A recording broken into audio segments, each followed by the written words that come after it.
We are live in 3, 2, 1. We need like some sort of countdown, those little clicker things from television.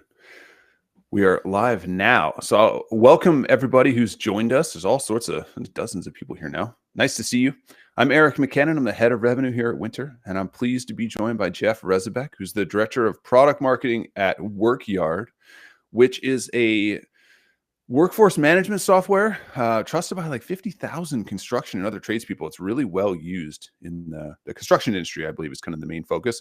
But Jeff's been all over product marketing and a whole bunch of different SaaS products. So I'll encourage you to check out his LinkedIn and give him a follow. Send a friend request if you want to learn all more about Jeff and his award-winning product marketing career.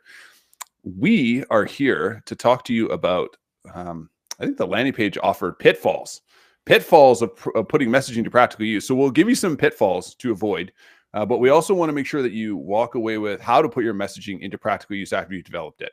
So we put together some conversation topics here. Jeff and I will go back and forth. We'd encourage you as well. This is going to be a live workshop. So the chat and the Q&A are very important to us. We want you to share your questions as we kind of go through the agenda and talk about the different bullets that we entice you to come and join us to hear us talk about. But we want to make this as live and interactive as possible. So share your Q&A in the Q&A section here on SQL. You can see the little Q&A button on the platform. Hi, Sean. Nice to see you. And we'll make this more of like a old school call-in radio show than we will a boring webinar presentation. So we're here to take your content marketing. Hi, Amy. Good to see you. We'll take your product marketing questions and we will answer them for you in real time with Jeff, the director of product marketing at Workyard. So with that, Jeff, I hope I didn't butcher anything in your introduction. I hope I got it. No, not at all. To keep it like the radio show, long-time listener, first-time caller. So happy to be here. There you go. There you go. Hi, Molly. Hi, Rachel. Hi, Amanda. Hi, Aaron. Good to see you. Oh, from cold Vancouver. I'm actually in Victoria, Aaron. And yes, it's very cold and snowy here as well. I was digging us out yesterday. We get an annual snowfall in this part of Canada once, like one day, and it hits us, and we have no snow plows or anything. So I get to drag out my trusty shovel and break my back for a few hours. I get the kids out to go sledding and stuff. So I had a nice snow day with the children yesterday. They shut the schools, but everything's back to normal today. It's just the coldest day of the year so far here. All right. So Jeff, without further ado, and so I don't bore our audience with talking about the weather, let's get into it. So I think topic number one I wanted to discuss was how messaging fails to resonate with the target audience. Why don't you take it away and walk us through this? Yeah, absolutely. I think a lot of times what product marketers and marketers in general get into is they start a messaging exercise, and either they start it before they start with the building out the personas or really knowing who the personas are, or they understand who the personas are, but they don't test it. And so a lot of times the messaging just goes out and, you're kind of just saying, this is it. This is the gospel truth. Use this. And, it's not going to change at all. And the fact is that the market's going to constantly change. Your product's going to constantly change. Your buyers are going to constantly change. So you have to constantly be testing it, even in the beginning stages, to say, hey, is this actually targeted for our ICP? Does this bullet point hit this use case more than this use case? So I think those are one of the initial big risk is just not really aligning it to your different personas, your different messaging, or your different buyers and where they end up in the buying process, whether it's top of the funnel, bottom of the funnel, renewals, or even things that I'm starting to focus on now as well. That was really not something I thought about much in the past few years. Is you also need messaging for keeping customers happy and keeping them to renew and buy more and more. So I think that's one of the big challenges. And one way that I found beneficial to get feedback is to run tests. So I love working with our head of growth at previous companies. Her name is Arta. And what we would do is we'd sit side by side and we'd run ads. She would create an ad. She would ask me who to send it to, who are the personas. We'd look at the personas together. We'd look at the messaging document, and we look at our content strategy. Say, okay, we have this piece of content for top of the funnel. We know it aligns really well with this persona at this stage. So let's use that. And we create ads, we create nurture streams. And then based on that, we look to see how are they converting? what's converting well, what isn't. We look at the landing page as well and say, all right, we think this message is working really well here. Let's leave it. Maybe this one isn't working so well, so let's reassess it, do a few more tests, change the wording a little bit. Not much, just like take out any filler words or maybe align it with a new pillar there. So yeah, that's a lot of rambling right now, but I think that's the first step and the first thing that I would do. Awesome. Yeah, I think probably a lot of the people here that have joined us on here have done what I would call hot testing in the past, where you just go directly to the market and say, okay, like, you know what, let's ads is an easy way to do this. It also can be inexpensive. It just depends on your vertical and who you're targeting. You know, if you're targeting chief information security officers in enterprise, you're probably going to pay a little bit more than if you're targeting, you know, X, Y, and Z titled as you move down the you know, the proverbial ladder or the ranking inside of a business, title wise and industry wise. Just depends on who's being targeted. But hot testing is one way to go about it. I'd love to know as well if you've approached this a different way. I know you mentioned like that 3-layer validation method, right? So if we're going to do a pre-launch test that isn't going to be taken live into a place like LinkedIn or a specific ad group, maybe you're doing a focus group or survey, how would you approach it from that perspective? Yeah, I mean, you should already have internal cohorts as part of your messaging development process. So you want to talk to someone from sales, you want to talk to someone from CS, you want to talk to product, you want to talk to other stakeholders around and get their feedback. What sales may say is the top 3 benefits and the reasons why your customers buy from you may be completely different from what the CS team says. So you want to take those into considerations. You want to start looking for patterns. Ask the obvious questions. You may know the answer. You may have had a ton of data to back up your reasoning, but sometimes it's not documented well, or you know, you just need to validate your own assumptions. You know, come to the table, I guess, doe-eyed and, you know, willing to adapt and change your own belief. I think the next one would be the frontline validation, which is testing it on the CS team and sales team. Does this sound right? Do you think this will work? Give them the opportunity to pitch it to some prospects that I shouldn't matter, but they're comfortable with losing those deals, the smaller deals. And then just run those A/B tests on landing pages and ads, and creating some email nurtures as well. Also, I like to create blogs once I get a new messaging template out. I'll create a quick blog post with it. Kind of hints at the overall messaging, the 3 pillars or 4 pillars or however many pillars you want to have there, and see how that sticks as well. Awesome. We got some questions coming in, so I think that we can kind of just start taking some tangents on this particular thread. But Rachel asked a really good one. So she put, "How are you testing?" in quotes. Now, I'll preface any answers here because I'm going to participate with you in that I'm not going to try and pump our product too much. This is what Wynter does. And, you know, a lot of you, probably all of you know this is why you're here. You know, Wynter is a B2B message testing product primarily, right? We help you with target market insights. So I'll try and not just tell you the Wynter version, but what I've done in my past career experience as well to kind of support what Jeff is going to say. But Rachel's first question is, how are you testing?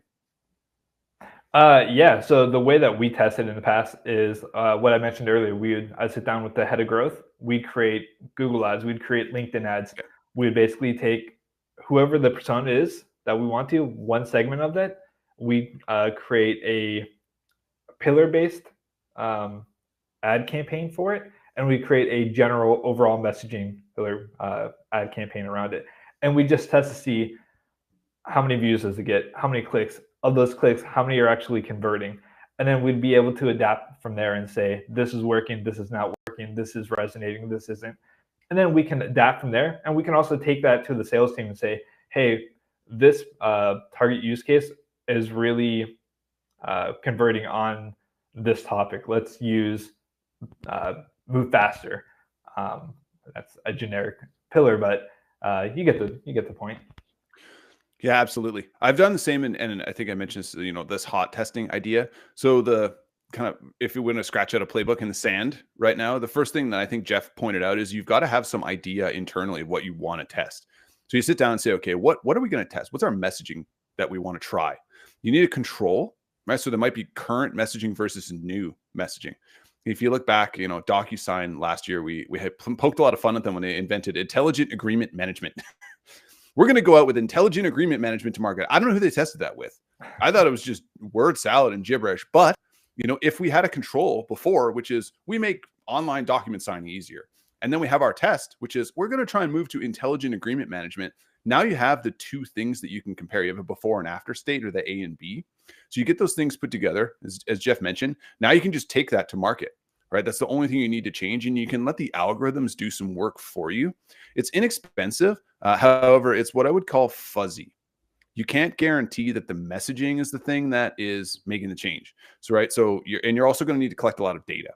So it's very quantitative to do it this way, but you have to go through your gut a little bit, digesting it. I think the qualitative approach that I would see as well is you can just go and recruit a panel of people, right? So Wynter does this. This is what we do. We have panels of people. So you come and say, I want to talk to these particular people in this market, and I want to ask them some questions with a survey, or I want you to send them to a landing page and test the messaging on there and get their feedback.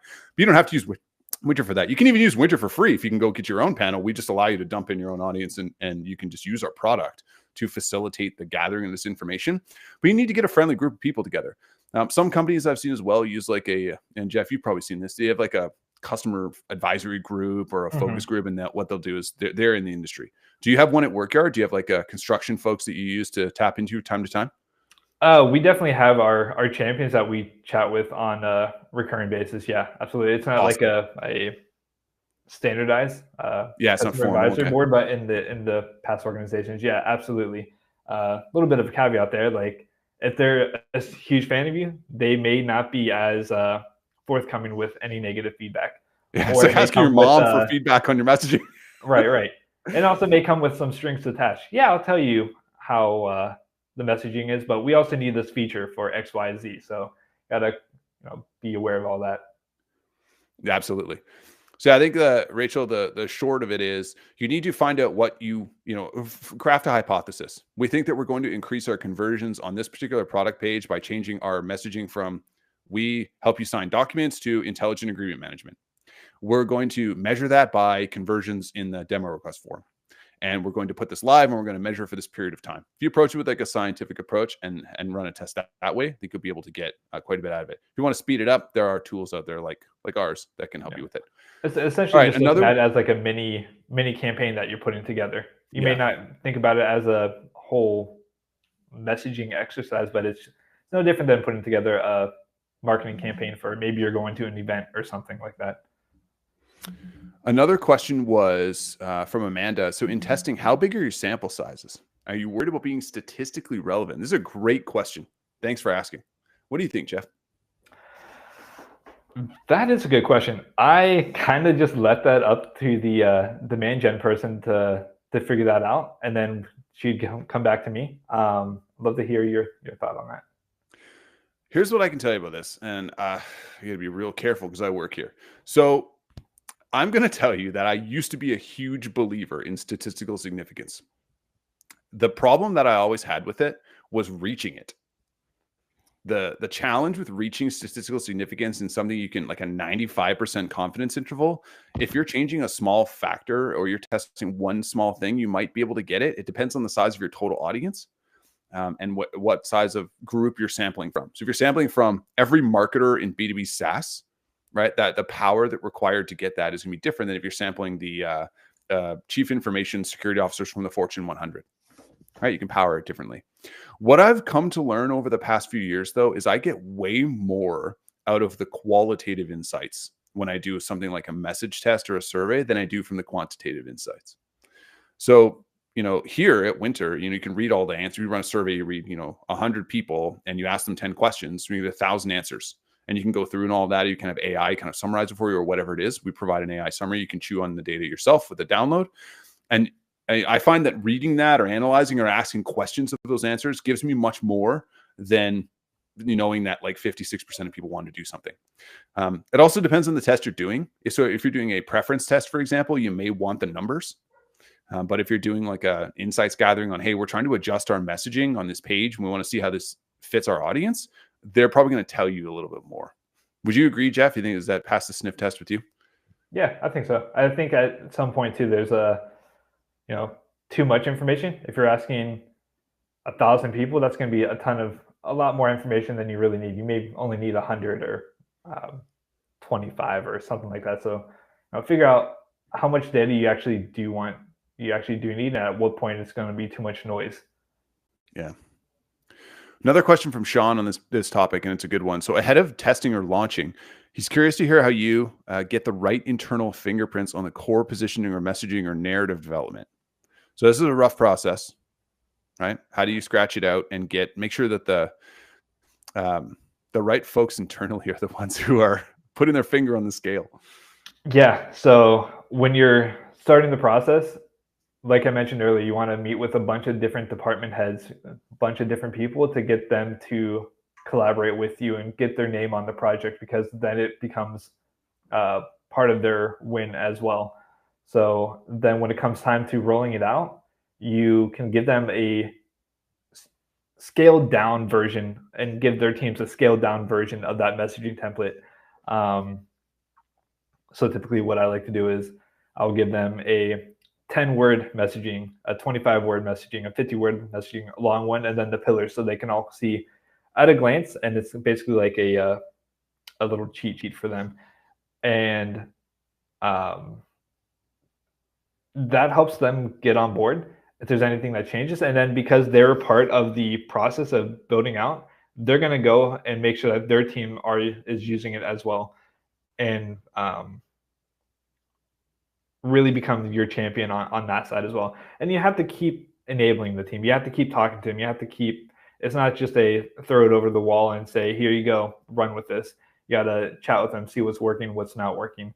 One way that I've done this and that worked really well is during weekly enablement sessions at a previous company, we did a voice of the customer. Would basically do a case study interview with the entire company sitting there as well. And by chance, this customer basically said our exact positioning and our main pillars on the call as the reason why he purchased our product. And I think that was a huge light bulb moment for our sales team. It was a huge light bulb moment for our CS team, where they can finally say, like, okay, yeah, this can float. This has the backing of one of our biggest customers. And it was a huge win for me because I didn't prompt this person to do it. So it's like, yes, we were on the right track. I love that.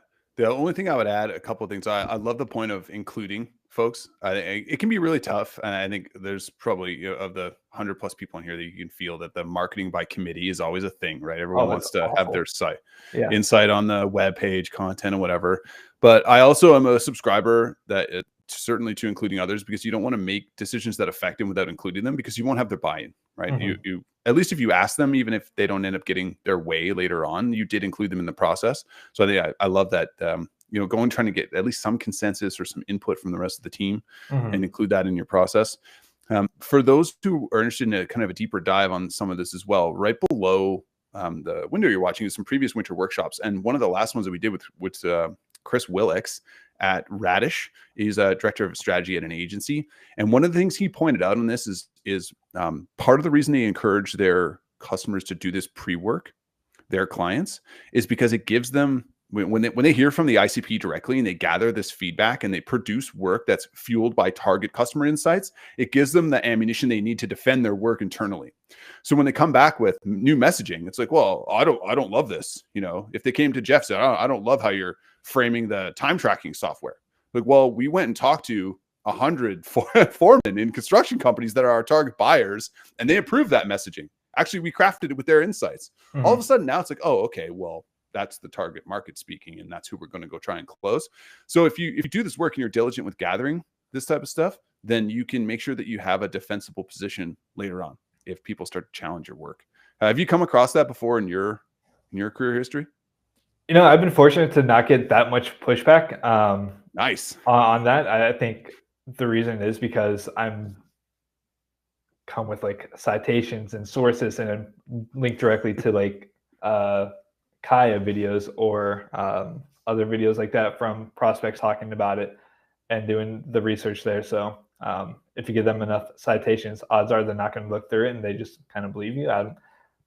Maybe that's the case, but yeah, I've been lucky on that one. Awesome. Well, let's hope you continue to dodge that in the future. But it sounds like you've been doing the work. You're coming with the information you need. This is, hey, you know what? We've already done the legwork here to make sure this is going to fit with the market, which is really Mm-hmm. important. If you're only doing it internally, I have to really, something that you've mentioned here, I'll paraphrase, but caution out to our audience is that if you're only doing this work internally and you're not listening to the market, that's one of the pitfalls we talked about, right? Of this messaging work is you need to make sure that it's battle tested with your ICP, right? The people that are going to be receiving the message. If it's falling on, the proverbial deaf ears or their banner blindness, or however you want to word it, if they're not seeing or hearing the message, then you're going to take something to market that's not going to work. It's going to feel Mm-hmm. really nice internally. You got a lot of consensus, but if the market doesn't bite, then, it's really hurt you in the long run. Yeah, absolutely. Another question here. This is a really good one from Kathleen. So how do you make sure the messaging ties back to your positioning and supports the overall strategic story of the business? I think when you create your messaging and you're kind of looking at the overall story, they may differ a little bit, but you should see common themes and commonalities between the two of them. If they're wildly different, then I think you need to do some more research or figure out why. Is the overall story that your company is trying to tell, is it too abstract? Is it too out there, too future focused versus what you currently are delivering today? Um,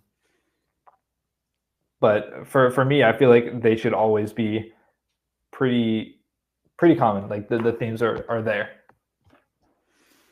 Yeah, you mentioned before too about the values of your business. So if Mm-hmm. the values are clearly known and communicated, that's a really good default like fallback mechanism. Something that you can. I had a mentor put it once to me as a decision filter.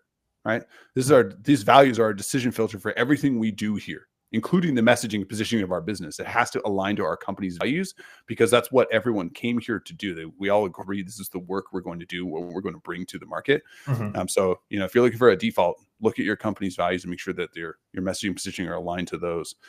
There was kind of a housekeeping question, but it's a good one from Ann. So how do you ensure that people taking as you're doing research, the people who are doing it is real people?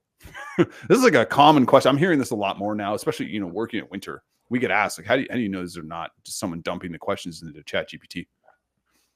I'm not sure I really understand that question. Can you? So when you gather feedback, how are you sure that it's coming from a real human and not just someone who's an AI agent? Oh, I mean, yeah, Or a bot? that's a new thing that you have to well, I guess not new, but worry about now.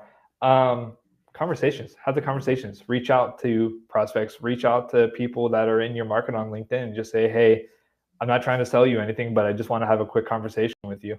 I've had a colleague of mine that unabashedly did that all the time. Like we were rolling out a new messaging and he just messaged or LinkedIn connected with a bunch of our ICPs and said, hey, I want to have a conversation to see if this sticks or doesn't stick. And it was great. Like we got a lot of good feedback from that. So I'm sure there's going to be instances where you don't have that.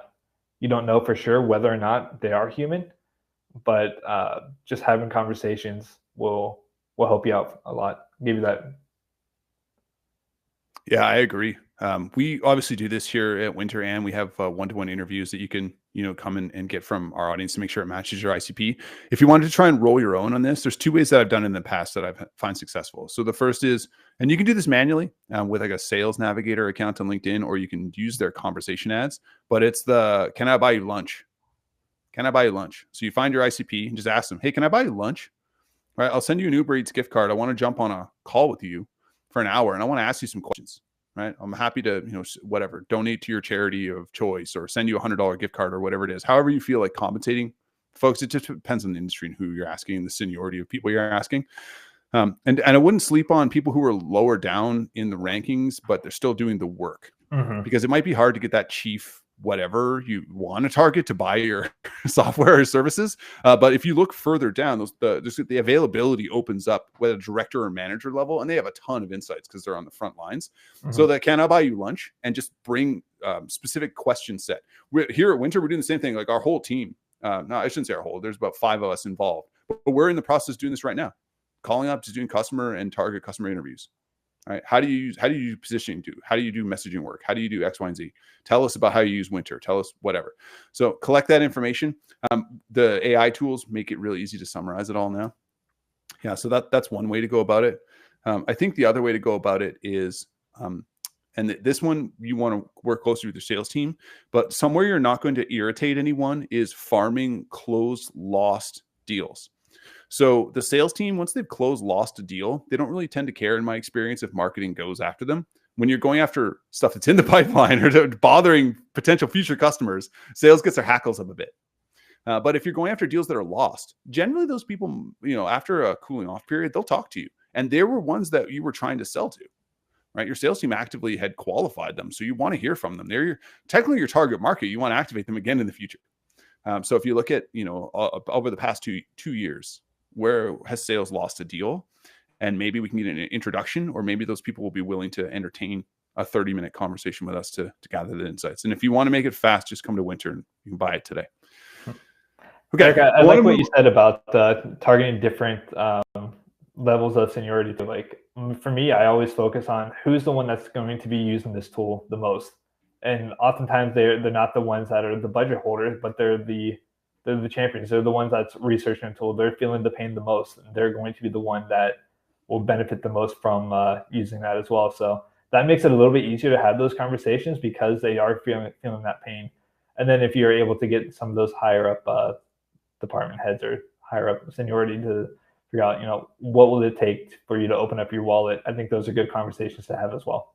Absolutely. Yeah, you want to, the people who are going to be signing on the dotted line are critical to talk to at some point. Mm-hmm. I agree with you 100%. I want to move you along a little bit in our agenda, because let's assume that we've got this work done. So now we've moved to getting our teams to use the new messaging, the new positioning.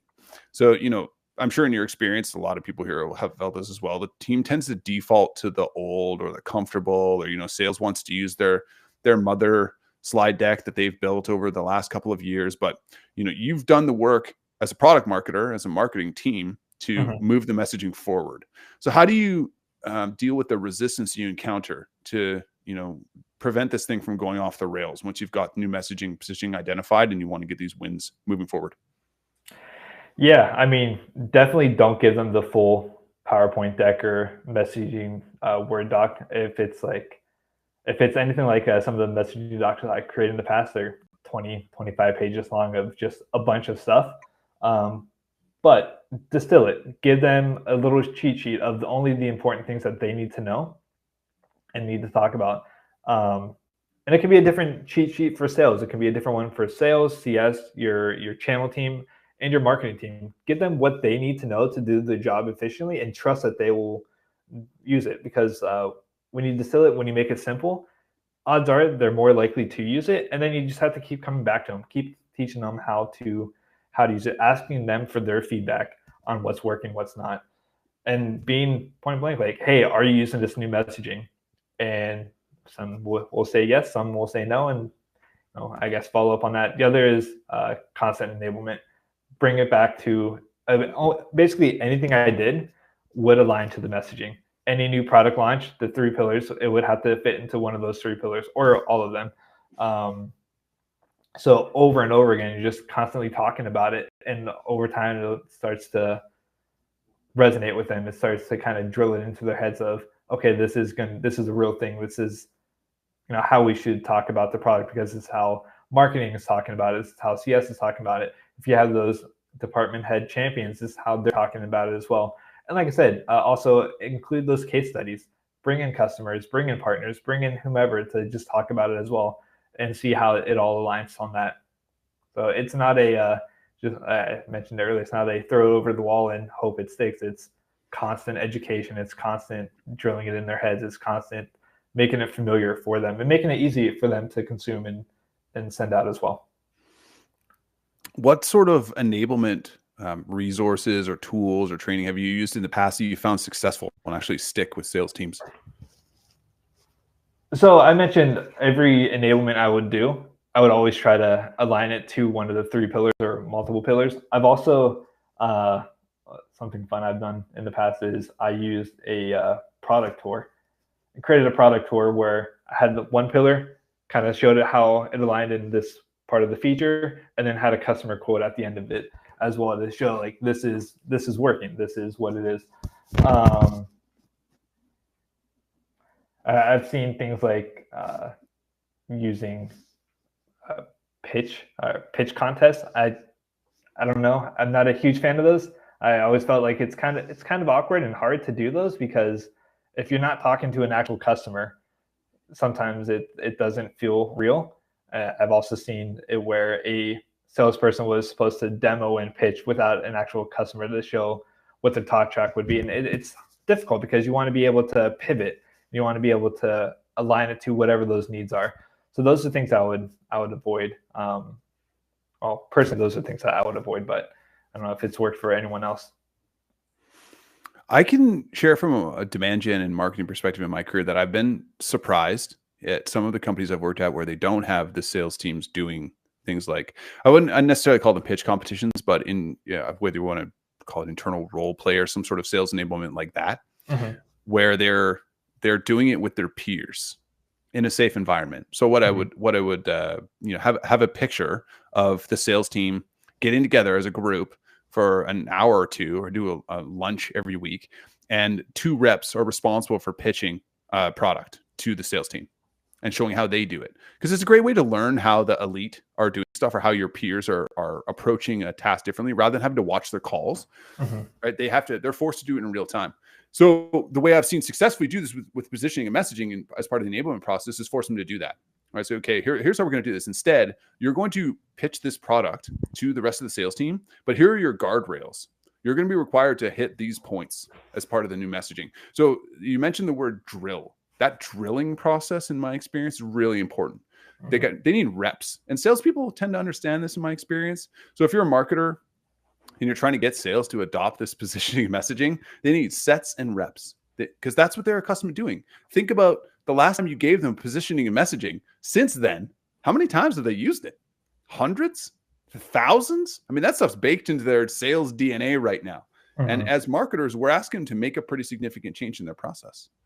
And so I love what Jeff said about having like this enablement ready to go, and make sure that you tie it to the things that are important, tie it to the pillars, tie it to the products, tie it to the customers, tie it to feedback, tie it to all the things to make sure that they can agree that this was important to do. Then you got to help them with the sets and reps to make them embed it into their sales DNA and their sales process. Eric, you mentioned one thing that is super important. It's give them guardrails. Don't give them a script. Salespeople are incredible at their jobs. There's a reason why I'm not in sales, because I'm not a good salesperson. But I can give them guardrails, and they can go and use those guardrails to pitch how they feel comfortable pitching. And as long as they hit on those points and talk about it in their own words, and still align on I guess 80% of the way to the messaging, I'm happy with that. Because you want to give them the authority to do things that they feel comfortable with, but also give them the structure that they need to sell. Sean made a great point in the chat that he used to work at a company called Corporate Visions that had messaging certification at least once a year. And safe environment, and number one advice was have the top sales leader go first. So break this down. It's a gamified, it's known it's coming. And if we go back to the first part of our conversation, you've already got the alignment by including the top sales leader in the messaging and positioning changes that you're doing. Gather their feedback so they feel that they're a part of the process, right? The process is complete. And guess who's going first in having the new certification? The person you embedded in the process in the first place, right?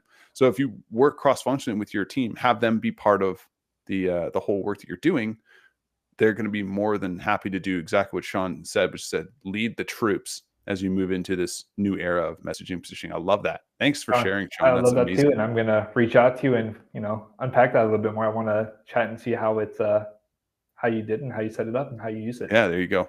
So, Christine even mentioned too, they do messaging certification as well, and loves the idea of making it gamified. Everyone loves games. You gamify for sales reps. Sales is a game. Remember, they have scoreboards and leaderboards. Sales teams, they're comfortable in gamified environments. They have numbers they have to hit, right? Quota, they call it bags, right? They have terms for all this stuff. So if you can make it gamified, the sales team's going to be heavily engaged there. I'm open to some Q&A if you've got it, just on the idea of getting the rest of the team to move to the new messaging and adopt it. But as we move forward here, there are kind of frameworks and stuff we can answer, but make sure your sales team and the rest of your team, not just sales, customer success is hugely critical in this as well. Just make sure that there's some confidence there and they feel, that they know what they're doing, supply them with the resources and they need and enable them. And I think you'll be good to go with some of the tips that Jeff shared. What about the inconsistent execution? So let's say we've got this rolling out, but now we've got it kind of a bumpy road depending on which department we're going into. How have you been able to conquer this, complex rollout problem? Too many moving parts, teams get overwhelmed, inconsistent adoption. How have you seen that's kind of overcome in your experience? Yeah, I kind of treat it almost like a product launch. You want to do a slow rollout. You want to iron out the bumps and early on in the process. So start small. Start with those key areas like the ads, some landing pages. I would even create like a standalone web page called like Why XYZ, which kind of outlines your messaging. And you can tie ads to that as well. Start small with some enablement. Start building out your case studies around it as well. Start talking to your CS team.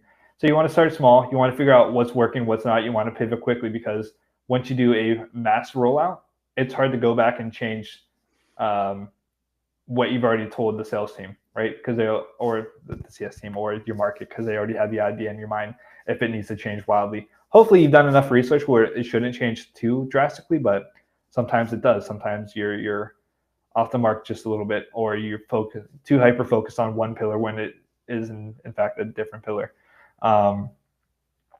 Create little playbooks. I mentioned creating some cheat sheets, but you don't want to give your teams everything that's in your messaging document. You can have it available for them if they want to access it, but create those cheat sheets, create little campaign one pagers for your marketing team and try to align content to each one of those. And then I think like easy wins for rolling out new messaging is your little footer, your social profiles, creating some ads. I've already mentioned that, some banners as well, case studies, if you can get a steady clip of those going, and then blog posts, and then keep going from there. What's phase 2 of the rollout look like? What's phase 3? When do you want to go back and testing, or when do you need to go back and make sure that everything is still passing the sniff test? If I can paraphrase you too, it sounds like the crawl, walk, run approach is Exactly. really beneficial here. Exactly. Yeah. Yeah, I'm a huge believer in this as well. I think that you've done the work. The last thing that you want to do is just try and hammer everybody all at the same time with a big turning of the boat, the proverbial boat. It's a big one. If you go back to my example from earlier, remember DocuSign, we're announcing intelligent agreement management. They brought this to their conference. It was like massive ad campaigns. If you go on their homepage now, it says everything we need to agree. Now that is fantastic messaging. And maybe we wouldn't have sacrificed some credibility or had some egg on our face. I mean, that's important too. If you're a product marketer on a small team or a marketing team that's, small but mighty, and you fumble the ball on a messaging positioning launch, that's going to be tough in the future, right? To get the rest of the teams to adopt what you're trying to do. But I love what Jeff said here: crawl, walk, run. We're doing this intelligently. We're not pushing too hard. We'd like you to change this over time. Here are some resources. What else can we build for you? Right? Let's have some gamified sessions to make sure this is starting to stick and embed. Test it. Oh, how's it landing inside of your calls? How's it landing inside your customer calls or your prospect calls or whatever it is? How are the BDRs responding? How's social media think of it? The CEO's got a big presence on LinkedIn. What are people saying as the CEO's rolling it out? So if you start to ramp and move faster, then it also gives you a little bit of time and space to correct any changes. Right. And you don't have to be the person doing all the work. You have a team there for a reason. Use the team. Ask them to create these small assignments to roll out the new messaging. And if you, like you said, if you tell them to do everything all at once, they have their own things, their own assignments and own tasks that they need to get done.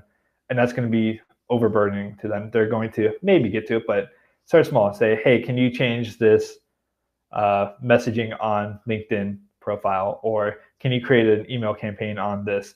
They're more likely to do it because it doesn't seem like it's that much work. And over time, you can keep asking. You can get that feedback. You can say, hey, how can I help you with that? Or how did that work out? And if you're helping them win, they're going to be more willing to help you win in the long run. Absolutely. All right, just remind you folks, I know there's some lively chat going on, which I appreciate. If you have questions as well, please slide them in there and we'll get to them as we move through some of the chats here. So let's do a quick recap. So we've done the work, got the messaging and positioning created. We've included everybody. We've started to reach out and embed it into different teams, sales teams, etc. Now we're starting to ramp. We're at the run phase. So how do you deal with long-term ownership and feedback of messaging, of positioning, of the stuff that you've done to make sure that you've got this loop constructed and that you're continuing to grow and roll with it over time before the next big monolithic change comes? Yeah, I mean, messaging is never done. I mentioned, your product's going to consistently change. Your market's going to consistently change, and your buyers are going to change. Your buyers may change. So what you need to do is keep an ear to the ground. Get that honest feedback, and if someone disagrees with something, listen to them. Figure out why they disagree. You don't have to agree. You don't have to change anything right away, but file that away. See if there's a pattern as you get more and more feedback.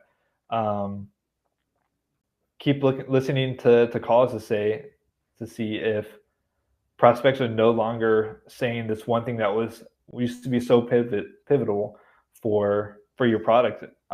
Figure out why they're coming to find you in the first place, and then as your product changes, keep chatting with the sales team or the product team and figuring out why are you building XYZ? What benefit does it provide to our buyers? What problem does it solve in the market today, and how is it? And think about how it's going to impact the messaging overall. Create a cadence for doing all this.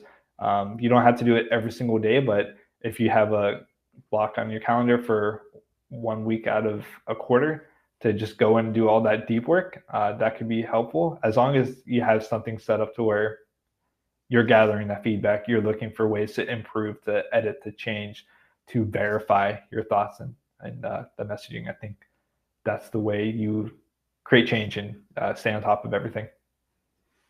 I love that. I love the quarterly cadence as well. We have a product here at Wynter that is just about to launch. It's called ICP Pulse. You'll hear more about it if you're in our sphere of influence on our email lists.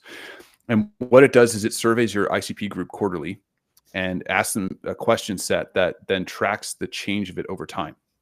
So to your point, I think one of the ways that we saw this really well is we run a B2B buyer survey, and the answers of what marketers and CMOs are going to buy last year compared to this year is vastly different. For example, and you can go see our CEO, Pep Laya, if you don't follow him on LinkedIn, for those who are watching, you can go and see he's been posting a lot of different insights from the most recent one that we did. One of the things that we saw mentioned was that a lot of purchase considerations must absolutely have AI baked into them now. So last year, in the same question set, I mean, you're going to get skepticism, right? Are we including AI in our positioning and messaging? I don't know. Everyone's kind of doing it. Is it is a thing like blockchain where everyone's going like, oh, great, cool. We have cryptos attached to our construction software now. Yay. But over time, like this has started to prove its worth, certainly to marketers. So now marketers are saying, okay, well, if I'm going to buy this thing, if I'm going to spend like $20 or $30 or $50,000 a year on it, I needed to have AI summarization, AI asking and chatting with. It's going to have retrieval augmented generation. It's got to have, some sort of either machine learning or reinforcement learning component to it. So it's learning over time that I don't have to have my team tweak and change and make it, et cetera. So just having your finger on the pulse of the ICP, I think, is really important, as Jeff mentioned. Whether you do that with just small little drip feeds in, we have a thing here, a single question survey. You ask one question. All right, so you just go to the ICP and say, hey, I want to know this. Okay, cool. If you have your customer focus group, you do the same thing, right? You could have a group chat. You could iMessage if you need to. Get some people together in your space. Build a small consortium. Just ask them once in a while. There's also really good communities that are out there for this. I think, Jeff, you're probably a member of PMA, Product Marketing Alliance. So there's that. Like a member of CMO Coffee Talk. Like these Slack groups always have a bunch of really keen, interested people who participate in them. And if you're one of those participating, you're going to learn not only what everyone else is asking, so you'll see all the answers, but you can ask yourself and they'll answer if you're an active participant in those communities. So you don't have to build it yourself.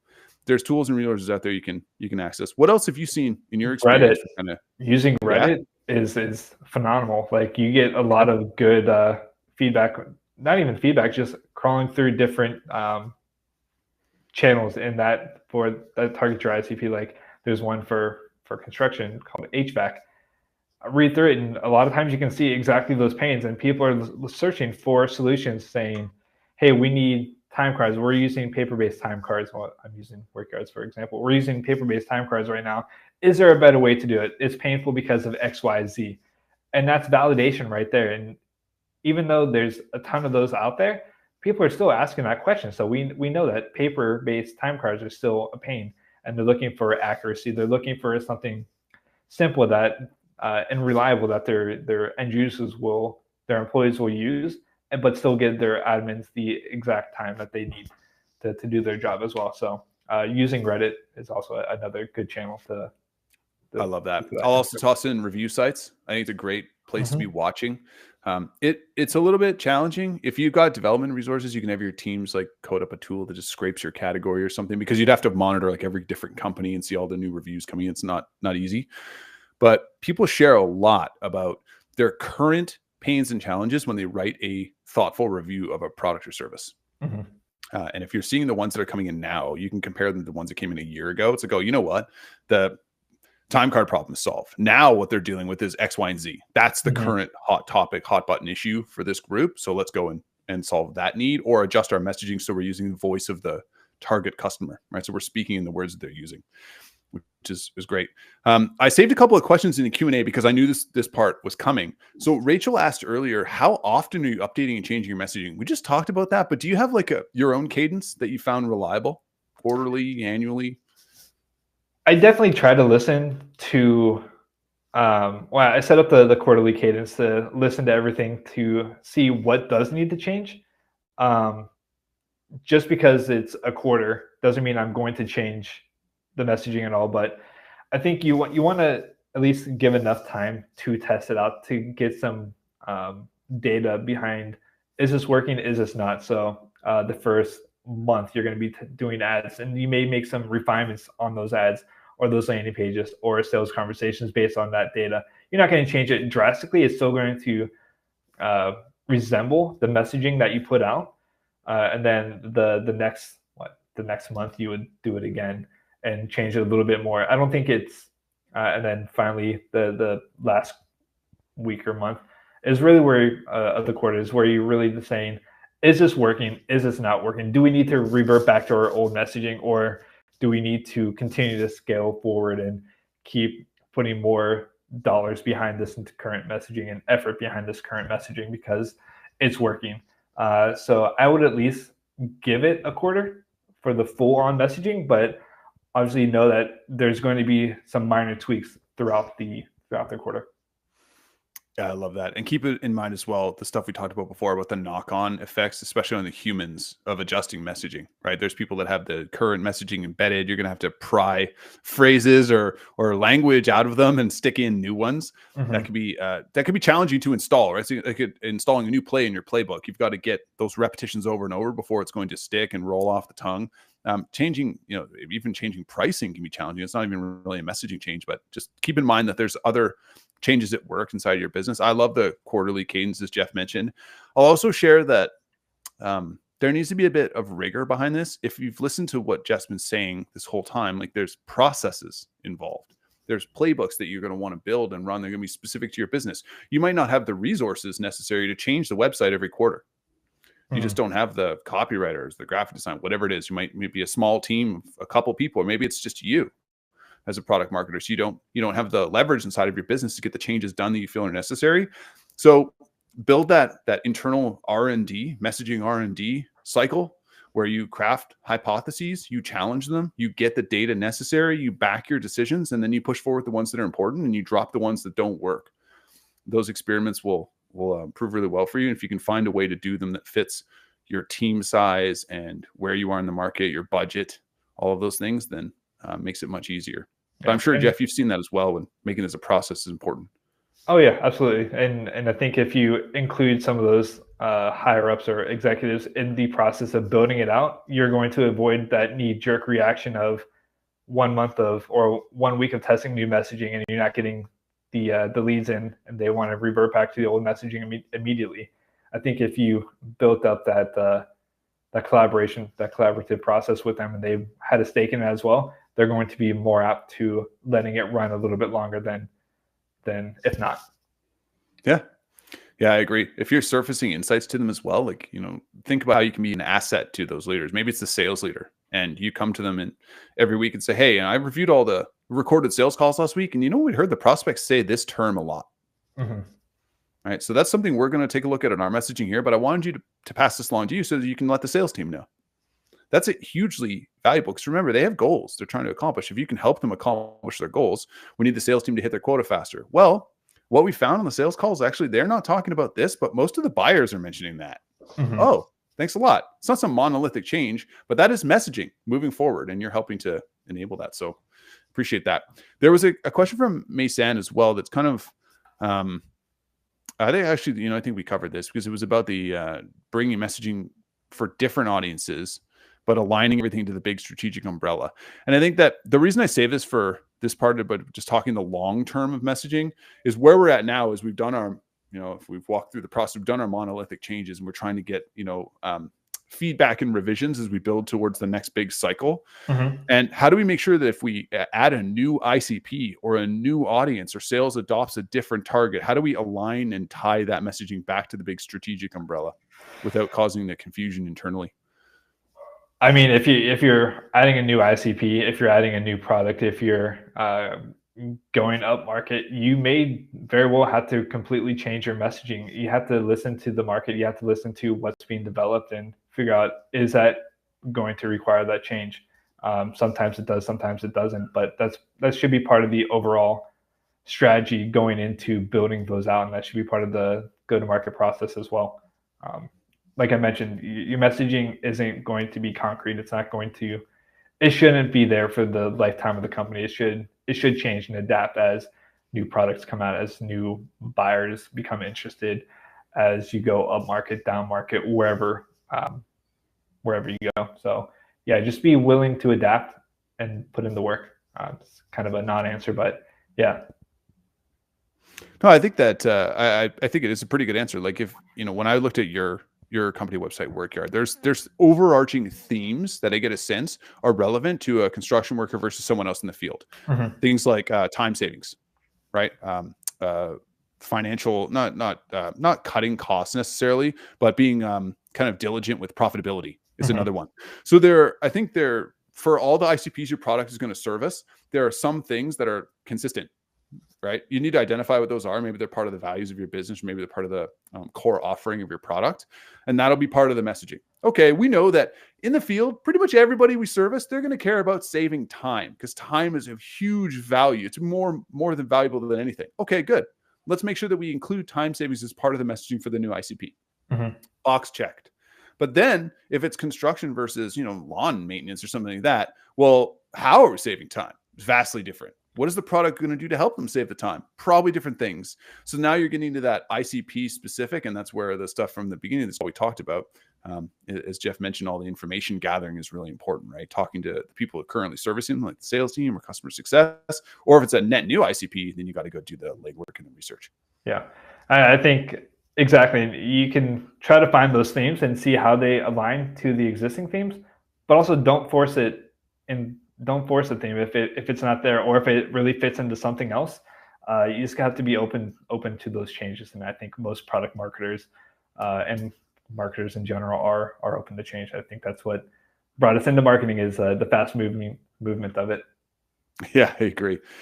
Sometimes it feels like a snail's pace, right? And then you realize it was 2 days or a few hours. Mm-hmm. Oh, it's moving so slowly around here. I haven't changed anything. Oh, I'm on vacation. It's our last couple of minutes here. If there's any final Q&A, otherwise we can wrap things up. We do have one. I knew if I asked for that one last question, I would get the one last question from Ariana. I apologize if I got your accent wrong. When those big messaging changes are required, what kind of resources or contractors should you scope out to execute a web overhaul? Oh, this is an interesting one. Is this a realistic project for a small team or one team PMs? If it is, let me pull up the question again. If it's what like kind of resources contractors should you scope out to execute a web overhaul when the big monolithic change is required in messaging? well, for me, it would be like doing the crawl, walk, run. So over time, you'll kind of push out the old messaging and bring in the new messaging, maybe page by page, or we're going to focus on this menu, then this menu option, then this menu in the homepage. But if you're doing like a whole new rip the band-aid off, replace the website, you're going to need developers, you're going to need copywriters. I think those are the contracts that I would do. I would say at a previous company, when we launched new messaging, it was a complete website overhaul, and we had a spreadsheet of every single page that we wanted to change out, all the old copy and the new copy, and it was the CMO, it was another product marketer, it was our head of growth, it was our PR person, and a few others, and we all sat down one week and just went page by page and just changed everything out. So it was a process, but we were able to do it internally in-house. Yeah, I love that. The only thing I would add is the approach that I've taken to this in the past when you're understaffed is, like you said, crawl, walk, run. Go into Google Analytics and take the last quarter or the last year and just sort your pages by number of views. And there's your priority order for the messaging changes. Homepage, pricing page, and then anything else after that, as they're trafficked by the people who are going to be, needing to see the messaging. Yeah, it's a good way to do some spring cleaning. Yeah, exactly. You'll probably find a bunch of pages you can take down as well. You don't need anymore, or that are 404ing all over your website. Yeah, so yeah. Like Jeff said, good chance to clean it up. But if I had to do it and I was a one person team, okay, I can't do it all at once. There's no way I can change the entire website all in one day. So let's start with the things that are important. Let's get the messaging in line and then figure out how I'm going to adjust the copy on each page, make the change. Maybe I do one page a day or something like that. You eventually get the whole website touched up. And if not, in the process of doing something like that exercise, that audit, you're going to identify who you need. It might not be a copywriter. You might have all the copy already written. It might just be that you need someone who can go in and make intelligent website changes in your Webflow or WordPress without blowing the system up. All right. So I think that's pretty much it. Ariana said it's time to rip off the Band-Aid. So I think it sounds like there's a change coming on Ariana's website very soon. I wish you the very best of luck. I don't know if there's a Band-Aid emoji in here I can stick on your chat, but I wish you the best with this.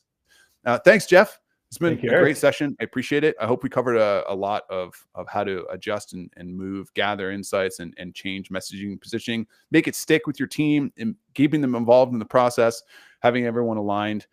So yeah, thank you all. And we'll share this recording out with you so you've got it and some insights as well. I'll probably do up a nice little summary with some deep research tools that you can go and take a look at so you don't have to read the entire transcript of an hour of us going back and forth. But thank you very much.